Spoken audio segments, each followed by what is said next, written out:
আসসালামু আলাইকুম ওরহমতুল্লাহ। ৯০% মুসলিম এই বিষয়টা জানে না, মৃত্যুর আগে মানুষ কি দেখে।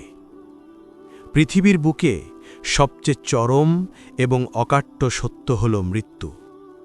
প্রতিটি প্রাণীকে মৃত্যুর স্বাদ গ্রহণ করতেই হবে, কিন্তু মৃত্যুর ঠিক আগের মুহূর্তটিতে একজন মানুষের সাথে কি ঘটে, যখন তার কণ্ঠনালীতে প্রাণ এসে আটকে যায়, যখন তার চারপাশের প্রিয়জনেরা কাঁদছে, তখন সেই মানুষটি নিজের চোখে কি দেখতে পান। আজ আমরা কোরআন এবং রাসূল সাল্লাল্লাহু আলাইহি ওয়াসাল্লামের হাদিস অনুযায়ী এই অজানা এবং রোমাঞ্চকর জগৎ সম্পর্কে জানব। মৃত্যুর ঠিক আগ মুহূর্তে মানুষের চোখের সামনে থাকা পর্দা সরিয়ে দেওয়া হয়। দুনিয়ায় আমরা যেসব ফেরেশতাদের দেখতে পাই না, মৃত্যুর আগে আল্লাহ তাআলা সেই অদৃশ্য জগৎকে মানুষের সামনে উন্মোচন করে দেন। তখন মানুষ এমন কিছু দেখতে পায় যা সে আগে কখনো কল্পনাও করেনি। রাসূল সাল্লাল্লাহু আলাইহি ওয়াসাল্লামের হাদিস অনুযায়ী যখন একজন মুমিন ও নেককার মানুষের মৃত্যুর সময় ঘনিয়ে আসে, তখন আসমান থেকে রহমতের ফেরেশতারা তার কাছে নেমে আসেন। তাদের চেহারা সূর্যের মতো উজ্জ্বল থাকে, তাদের সাথে থাকে জান্নাতের সুগন্ধি এবং জান্নাতের কাফনের কাপড়।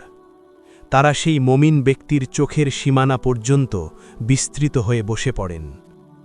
এই দৃশ্য দেখে সেই মুমিন ব্যক্তি চরম প্রশান্তি লাভ করেন। এরপর মালাকুল মাউত তার মাথার কাছে এসে বসেন এবং বলেন, হে পবিত্র আত্মা, তুমি আল্লাহর ক্ষমা ও সন্তুষ্টির দিকে বেরিয়ে এসো।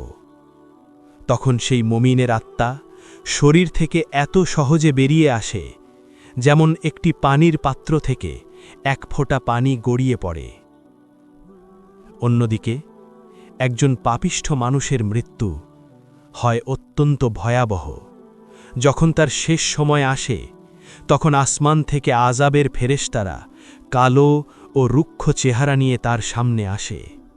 তাদের হাতে থাকে জাহান্নামের দুর্গন্ধযুক্ত কাপড়। তারা তার চোখের সামনে বিশাল আকার ধারণ করে বসে পড়ে। এই দৃশ্য দেখে পাপিষ্ঠ ব্যক্তি চরম আতঙ্কে দিশাহারা হয়ে যায়। তার আত্মা ভয়ে শরীরের প্রতিটি রগে লুকাতে চায়। তখন মৃত্যুর ফেরেশতা বলেন, হে অপবিত্র আত্মা, আল্লাহর গজবের দিকে বেরিয়ে আয়।